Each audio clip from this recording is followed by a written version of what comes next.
Good day, everyone. I'm your host, Lee Judge, and welcome to today's webinar entitled High Bill Solutions for Utilities, brought to you by Jacada. As a note, to honor the privacy of our attendees, only your name will appear in the attendee window. Our presenter today is Clay Davis, Product Solution Specialist here at Jacada. Today, we'll look at how to convert your billing calls to self-service interactions, as well as how to reduce your contact center call volume for billing inquiries and other major call types. Following the presentation, there will be a question and answer session, so please feel free at any time to type your questions into the Q&A window at the bottom right corner of your screen. Also, as a note, once again, to honor the privacy of our attendees, only your name will appear in the attendee window. So let's begin. The presentation's all yours, Clay. Well, thank you, Lee, and thank you, everyone, so much for joining today. It's a real pleasure to share with everyone today about Jacada's solution for high bills for utilities. Really, I think probably the best thing to do is let's just take just a few minutes at the very outset and talk about what we want to discuss today. We're going to spend just a few minutes setting the stage for why the question about high bill solution for utilities. What is the compelling need around actually creating a solution specifically for this problem? We'll jump right into what does that solution look like. We'll provide a live demonstration of that, and then we'll move into the little bit of the technology behind how it works. We'll certainly try to keep this business relevant, and happy to set up whatever technical discussions are required after the fact. And of course, we'll look into what are the benefits of this type of solution and give you some options at the end for how you can actually investigate and try this out for yourself. So with that said, let's dive right in. Thank you for joining us, and let's solve the problem for high bill and utilities. So I guess the first thing that we really want to do is establish what is the severity of the problem. The fact that you've joined the call today probably indicates that you have already some firsthand experience with this particular issue, and let's just validate some of the numbers around that. And typically what we find is contact centers can have as much as 3 out of 4 calls actually being somehow billing or high bill related. And so, you know, just the sheer volume of calls dictates that there's something that needs to be done about this particular problem when all your customer service representatives are taking 3 out of 4 calls. Now, as with all the statistics we're going to be discussing today, this can vary based on specific geographies, specific organizations. Please bear that in mind, but in general, these are some of the statistics that we're using as reference points. I want to make sure that everyone comes away with a very clear understanding of what is our objective for the webinar today.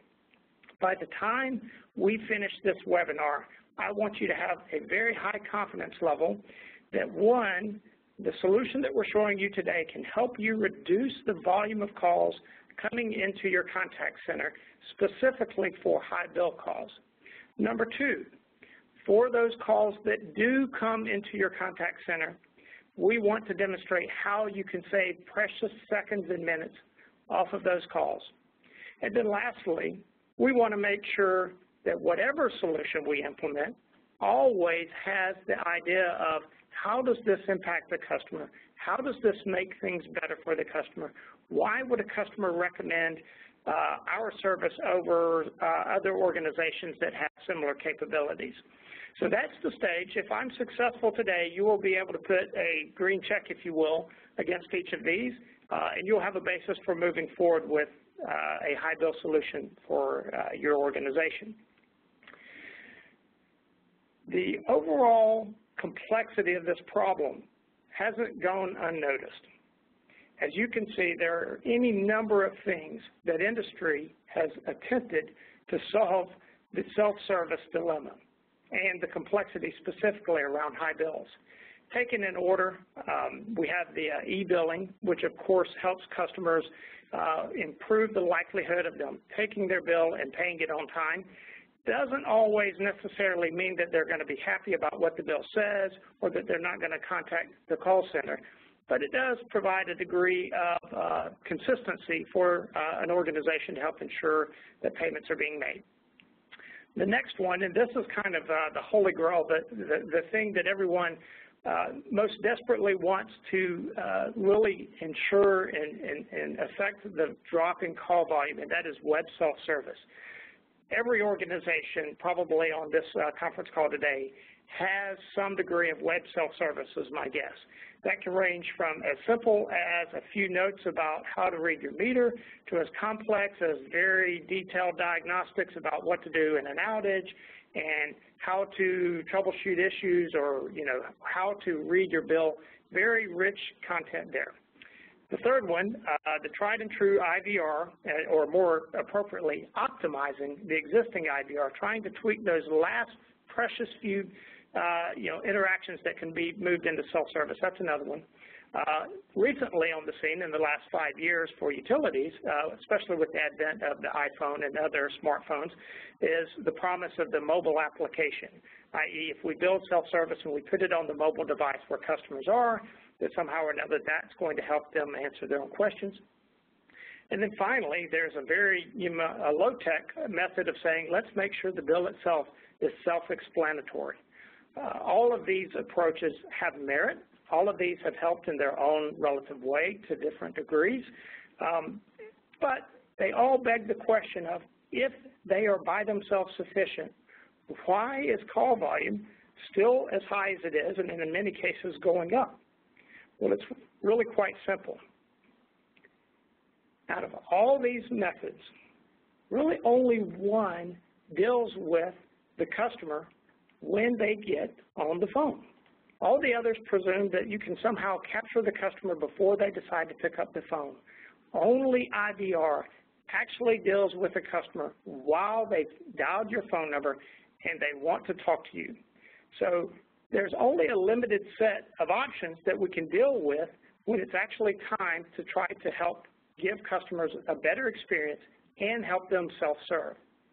So if Voice IVR is kind of the panacea or our one last hope, if you will, for customer service, how is it doing? Is IVR good or is it bad? Well, of course, that all depends on your perspective, right? IVR clearly has its strengths. Probably top of the list is the ability to help customer calls get routed correctly, get to the right agent so that they can quickly get the right answer they need. First call resolution absolutely dependent on getting to the right agent the first time. IVR also has the benefit of it does provide the ability to allow some degree of self-service. Many of you on the call today probably already have automated bill pay as part of your, or a telephone bill pay as part of your IVR. A customer can simply type in their Visa or MasterCard number, the date, and they're off and running with no need to actually speak to a contact center agent. Efficiency might not be the first word you think about around IVR, but it does allow for a high volume of calls to get accurately segmented and delivered to the right place.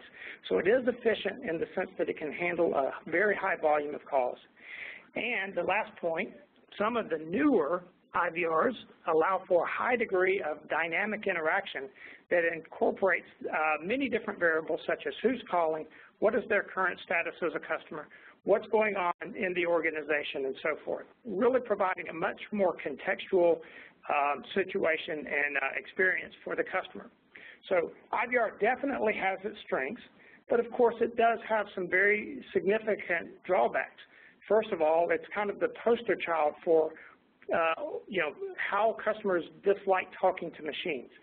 It can feel very impersonal, and there are, quite frankly, limited things that you can do, both in terms of how many questions you can ask, how many options you can offer as answers, whether or not those answers take the form of alphanumeric or just numeric information, and they can be very complex to actually try to implement. So IVR has both its strengths and its weaknesses or disadvantages, I would say is probably the better word. So the question is, what do we do? It's both good and bad. Well, actually, the reality is IVRs, whether you think of them as good or bad, is kind of the wrong question. IVRs are essential. They've kind of made their place in our collective consciousness. We understand how to work with them. They help us process these large volume of calls, and quite frankly, They're not going anywhere anytime soon. There's quite a bit of exciting new development in this space, as you can imagine. The challenge is, while IVRs are essential and they are very powerful, by themselves, they are not sufficient. We need something that actually addresses some of the disadvantages that we've identified here if we're going to take customer service into the future years.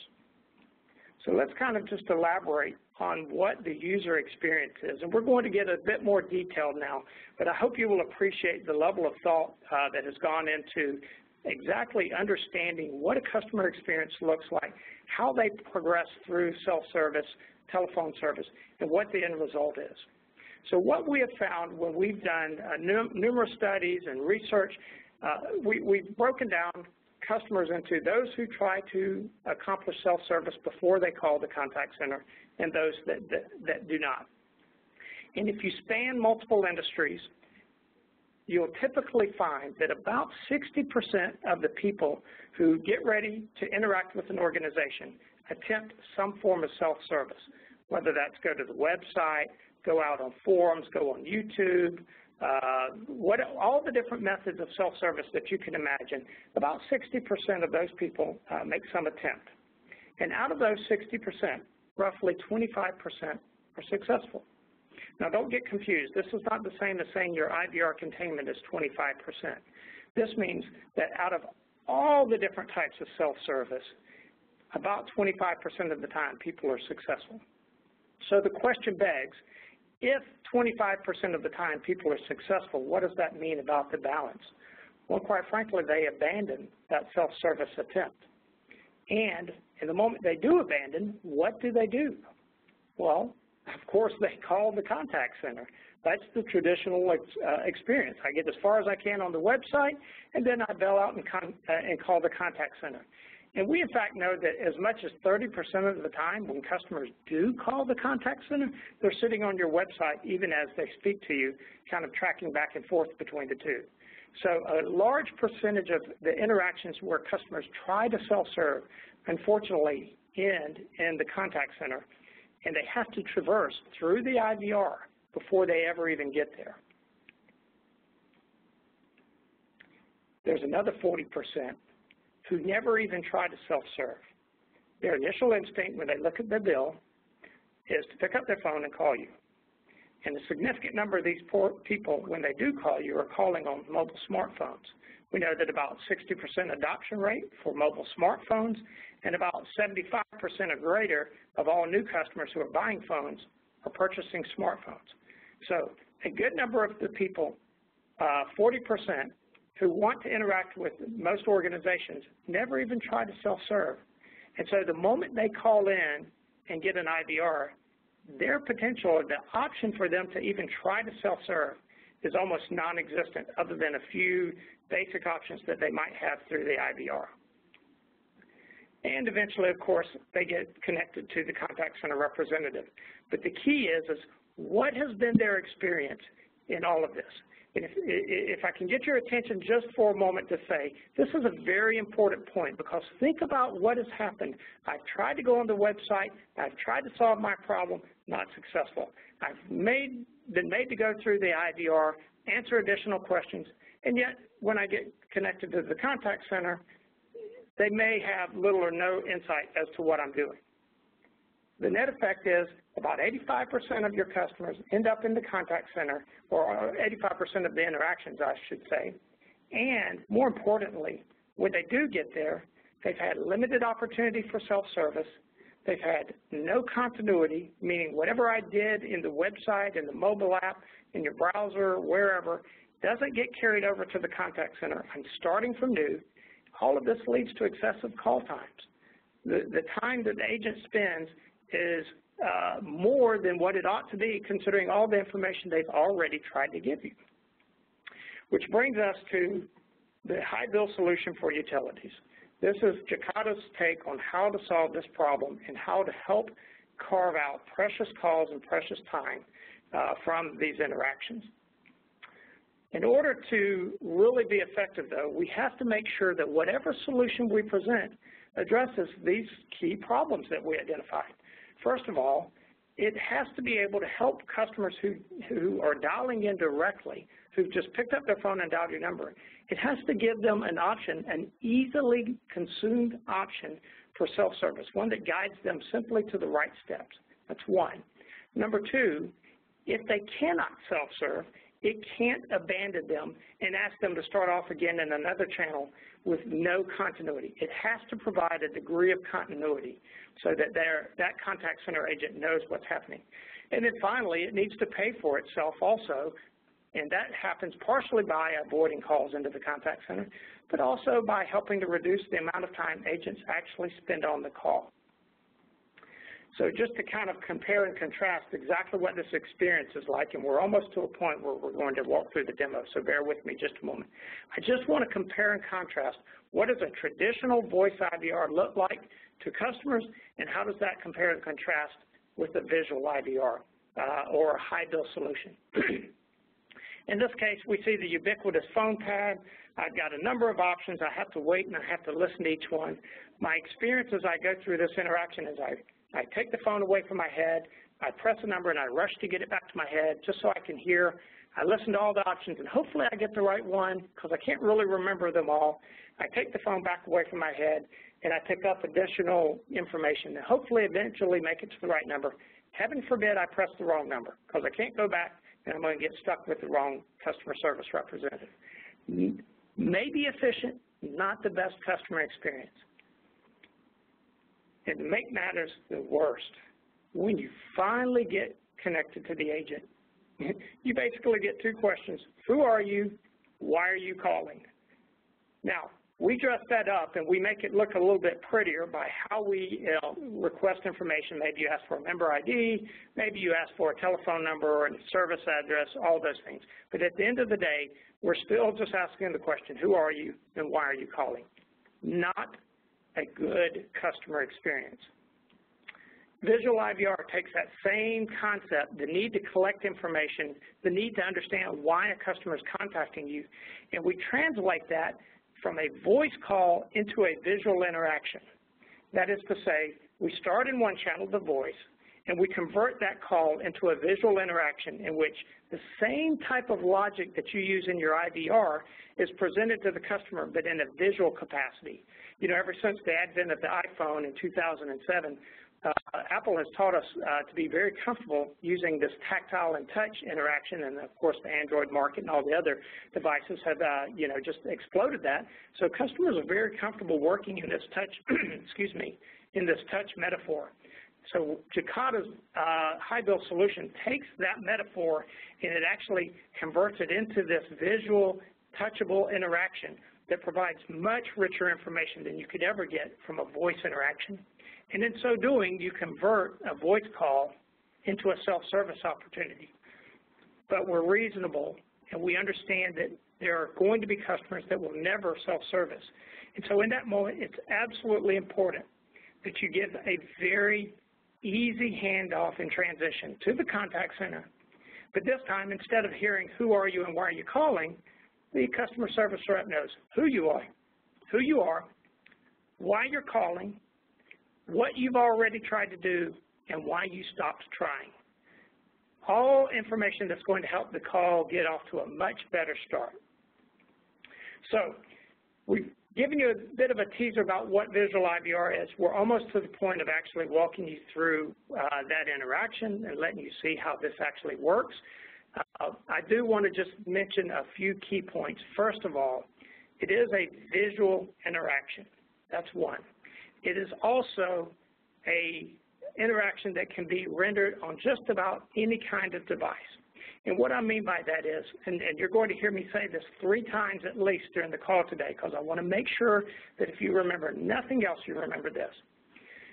It is a visual interaction, but it does not require the user to download anything onto their smartphone. They do not have to download your app. One of the chief complaints we've heard about mobile applications, and I've got a great one for my utility on my phone, but I never use it. One of the chief complaints about mobile apps is people don't use them unless it's eBay or unless it's games or unless it's their bank. So our visual interactions do not require the mobile app, and can be run on just about any kind of smart device, whether it's Android, iPhone, BlackBerry, Windows, or some kiosk or tablet, you name it, whatever the device is, as long as it can show a browser, we can use it. And the other thing is, it's a much richer interaction than a traditional voice IVR. It can be embellished to include many different types of features, such as capturing photographs, showing videos, showing location services, maps, all the things, all the rich interaction types that you associate with a traditional smartphone, we can leverage as part of our visual IVR. And so just to kind of give you a sense for where visual IVR sits, both in the case of those calls where customers have abandoned self-service and want to get connected to an agent, and in the case of those customers who never tried self-service, visual IVR sits right there and helps customers navigate these processes to get the call off to a quick start and maybe even provide an alternate route of self-service. That takes us to the part of our demonstration. So for our demonstration, I'd like to just kind of set the stage for what we're going to see for a moment. I have on my other screen an image of a smartphone that is being projected onto our computer, so it's a little bit of a trickery to be able to show a smartphone on a computer, as you can imagine. You're going to see me jump screens around for a moment, and then we'll get started actually showing you the high-bill interaction. Now, I want to explain to you what you're going to see before you actually see it. When I show my smartphone, you're going to see my voice phone, or basically the phone application. And then the moment you see the phone application, you're going to see me select a phone number to actually call. This would be your phone number. So I'm basically simulating what it would be like to call your utility. And in the moment when we actually call that phone number, we're going to hear your voice IVR. Now, of course, it's not really your voice IVR. This is one that we've created for the purposes of this demo. You're going to hear that voice IVR, and then it's going to take us through actually giving the option to use this visual IVR. And you're going to see that process play out momentarily. So bear with me as we start this, and I will add some commentary as we go through. So let's see. We're going to share. Okay, so you see the phone number, and you can see dialing. Thank you for calling PCM Utility. If you're on your smartphone, please press 1 followed by # to enjoy our new visual customer service menus. Alternatively, press 2 to stay on hold. Okay, so I've been given the option by your voice IVR to elect whether or not I want to participate with this new visual IVR interaction. So one sound. We have sent you a text message with a link to our visual menu. And simply by clicking the link, I'm launched into the new world of visual IVR and your high-bill solution. Please select from one of the following options.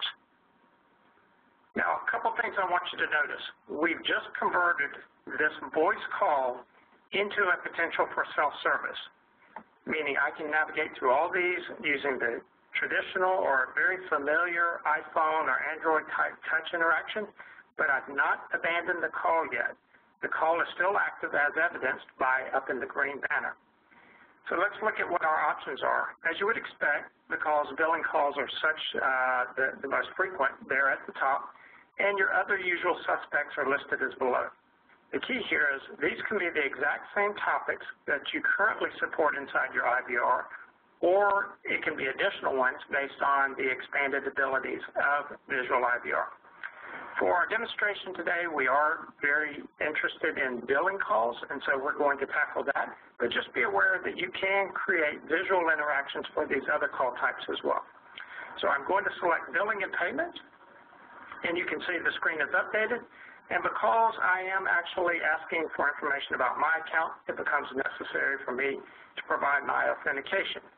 Now, typically what we would do here is we would use the exact same approach that you would use on, say, a mobile app or on your website or potentially even your IVR. So in this case, we actually are going to be entering an account number, 8 digits long, and a 4-digit PIN. The specifics of how you would authenticate would be very specific to your organization, very easy to work in and use existing authentication methods. And now that I've actually authenticated, I get some introductory information about my account. I can see right off the bat what my account balance is, the period that it's relevant for, and the due date. Now, up to this point, this information is not terribly different from what I could get from a Voice IVR. And here's, from this point on, is really where Visual IVR starts to differentiate itself. For example, you can see the option to explain my bill, something that you would never try to do in the traditional Voice IVR. So let's look at what our options are. So the very first thing we're presented with is a determination whether or not the bill is estimated or if this is an actual read. In some cases, the bill may be updated based on an actual read from the consumer, and so we give the option for the customer to actually upload their own meter reading bill. And we can give them specific guidance about how to do that, such as graphics that actually show them how to read their meter. Other options, you could potentially even allow the customer to take a picture of their meter and submit to the customer service representative so that the CSR could potentially interpret and help the customer understand what the actual reading would be. In this case, I am going to go ahead and type in a new updated meter read. So 9,300 is, 93,000 is the correct number. Let's go with 90,300. That will probably be closer to the number we're looking for. And when I click Next, you can see that based on the updated meter reading information, I now have the new bill. So this would all, of course, be dependent on your system's ability to calculate bills based on the new meter reading. We would retrieve that information from your systems and present that directly to the consumer. At this point, that may be sufficient information for your customer to have resolved their query. You have the option whether or not you want to let the customer to continue to explore. In this case, we're going to say that the customer does have additional questions about their bill. This was not sufficient to answer the question, so we select yes. Now I'm given a much more comprehensive view for what my bill looks like. Now I want to pause for a moment and just mention this information is not conducive to being shared by a traditional Voice IVR. I am not personally aware of any Voice IVRs that give this level of detail. But I'm sure right now that some of you are thinking, well, we already have this type of information available in our web self-service and in our mobile app. Perhaps that is true, and if so, we are absolutely happy to leverage that information. But I want to bring you back to the one key point at the beginning of this webinar, which is we started this off as a voice call. And your web self-service and your paper bill, none of those are able to intercept a voice call the way we did. So for this reason, we think having this additional information available to consumers when they pick up the phone and dial your number is an incredibly innovative way to help customers serve themselves. And you can see that I've got several points of discovery that I can drill down on, such as energy usage, why there are more days, or the fact that there are more days in the month, wholesale price adjustments. There's any number of factors that can influence the bill. Maybe you have a staggered rate structure. Maybe there's a one-time surcharge. All of those can be easily created in the menu structure here and presented to the customer. So in this case, we're going to look at the higher energy usage, and immediately we get this very nice graph that shows us something straight off of our bill, quite frankly. This is a graphic that you would typically see on your bill, and it gives you very detailed information around what my bill was this month compared to last month, compared to last year. Very, very helpful information, especially, again, considering that this all started off as a phone call. So in this case, I really only have one option, and that is to go back, and I can explore the other options as well.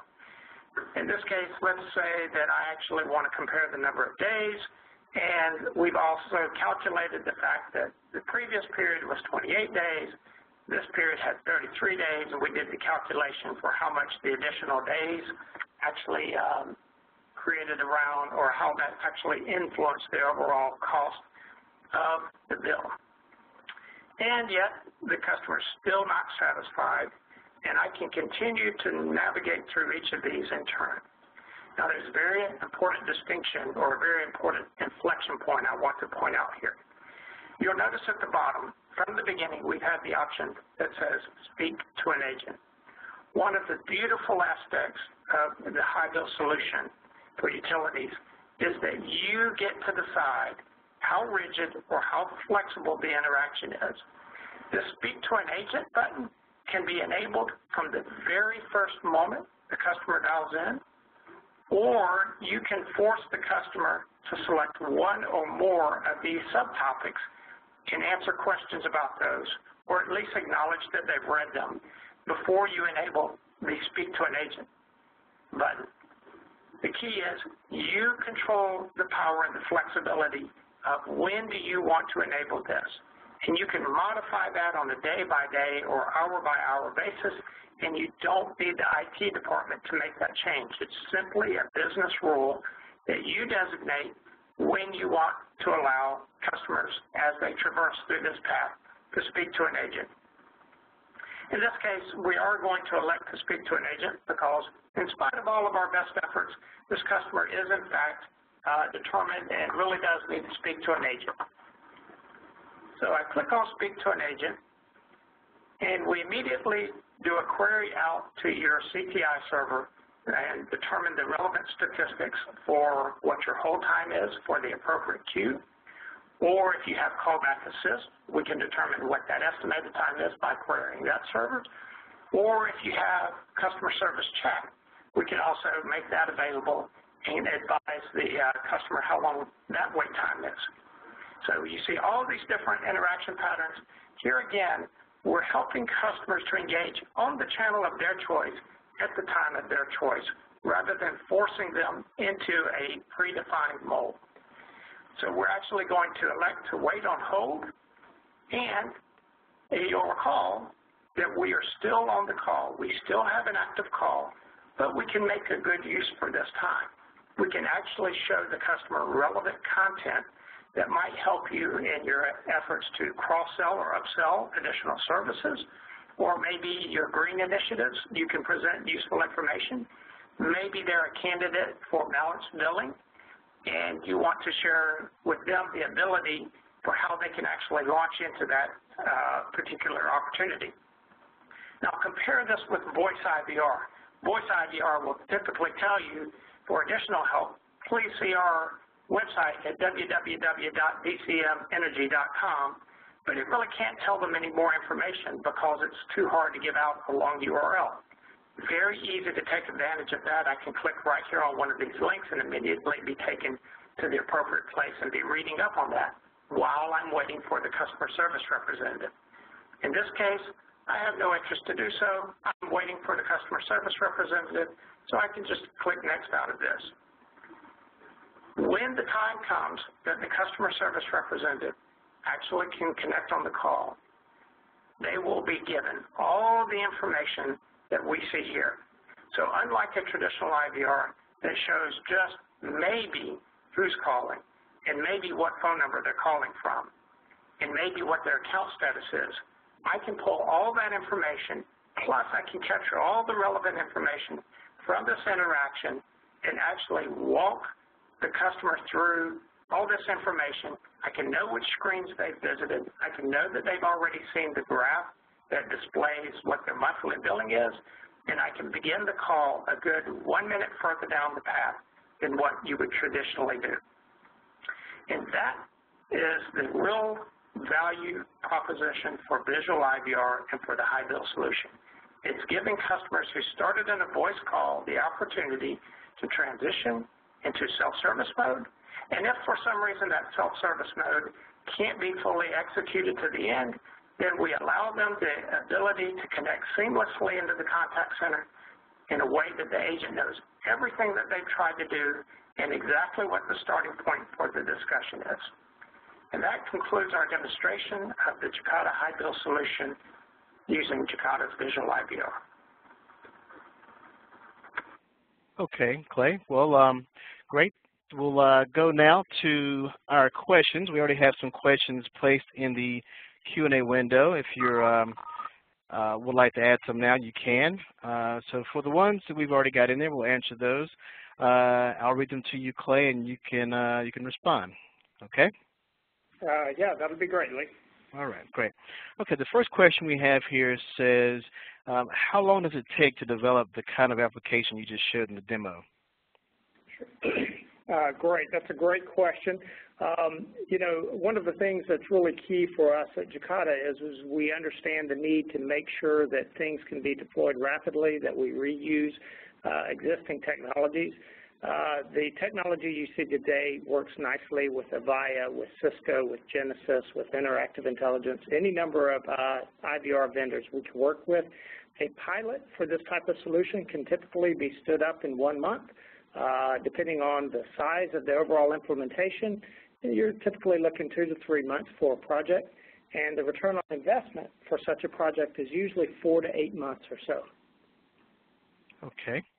Thank you, Clay. Let's see, we have several here, so I'm going to choose a few because we can't get to all of them within the time and let you get back to your busy days. So the ones that we can't answer right now, we will respond to you via email. Our next question, Clay, says, most of our customers use Android or iPhone devices, but some use other devices, and we cannot dictate what they should use, what they would use to access our self-service options. How does this solution cope with that? It's a great question, and we do not suggest that you dictate to your customers which one they use. Quite frankly, one of the things we learned early on when we started developing this product years ago was that applications just aren't the way simply because you can't force a customer when they're trying to call you to download one. So we use basically HTML, which any browser or any smartphone can use. So as I mentioned in the call, whether it's Android or iPhone or Windows smartphone, we can pretty much work with all of them, and we don't ask anyone to download an app. Now, with that said, if you do have an app, we can absolutely work hand in glove with that app to provide the type of interaction capability that you saw today and extend your app to provide that. It works quite nicely. We'd be happy to share that with whomever has that need. Okay. We have another question about account numbers and passwords. They say they use an account number and a password to authenticate, not the options you showed in the demo. So can they use those? Yeah, absolutely. And one of the benefits, Jacada has a long history of integration, and because we work exclusively in the customer service and contact center space, we've seen just about every possible arrangement for how customers can authenticate. And so we're, whether it's, integrating with a back-end system, a mainframe system, passwords, PINs, you name it, there's always a way to skin the cat, and we've done just about every possible arrangement that you can imagine. It does not present a problem. Okay. Our next question here says, I already have an app, and I can see the value in adding this kind of functionality you showed. However, this app is maintained by another company, and it could take months for them to implement it. So can Jacada help speed things up? So we can absolutely give you the capability to deploy visual interaction without the dependency on their app. As I mentioned, insofar as you do want to integrate that work in with your application, that is certainly something we can do and have done. But there also is a high degree of autonomy and independence that you can create these interactions and deploy them, and because they don't require an app, you can actually make them available to your customers independent of whatever your initiatives you're working through on your app, if that's your preference. Okay. A couple more questions here before we wrap up. The next one says, our contact center is cloud-based, as are things like virtual hold. Is your solution able to work with this kind of configuration? Yeah, of course. And in fact, our solution can be installed either in the cloud or on-premise. So not only can we work with other systems that are in either environment, we ourselves can be deployed in either environment, and it really gives every organization kind of maximum flexibility to deploy in a way that suits their individual needs. All right. And our last question here we're going to take today, Clay, it says, I don't get how the agents can get a screen pop of what the customer was doing on their cell as you had on one of your slides. So I guess they're asking, what is the agent seeing? Well, and you know, that's a great point, and you know, due to time constraints, we're always somewhat challenged with exactly what we can show, and if I could show more, that would certainly be it. The fact of the matter is that is probably the key ingredient of the Jacada solution, is the ability to interpret what is happening on the interaction itself, grab that information, and then present that to the agent at the exact same time the call comes in. It is a technical solution, and I don't mean to trivialize that, but that is, quite frankly, the intelligence behind the Jacada product. That is what makes the high-bill solution powerful, and would be happy to demonstrate exactly how that works and work with your IT teams so that they can see exactly where that happens and make sure that, you know, they understand and are comfortable with it. So I don't mean to, you know, obviously I can't give you all the details because it is technology, but happy to work with your team so that they can understand it. All right, excellent. Well, this concludes our webinar on utilities, Visual IVR for utilities, and how to lower your incoming calls with Visual IVR. And once again, thank you again to Clay Davis, our product solution specialist here at Jacada. If there are any questions you have that we were unable to answer during today's session, we will respond to those directly to you after the event. We hope you've gained valuable insight into Visual IVR and how you can easily utilize it to enhance your organization's customer service. A replay of the event will be available soon on Jacada.com. If you would like a copy of the slide decks immediately, please just email me directly at ljudge@Jacada.com. Once again, thank you for attending today, and please visit us at Jacada.com and have a wonderful day.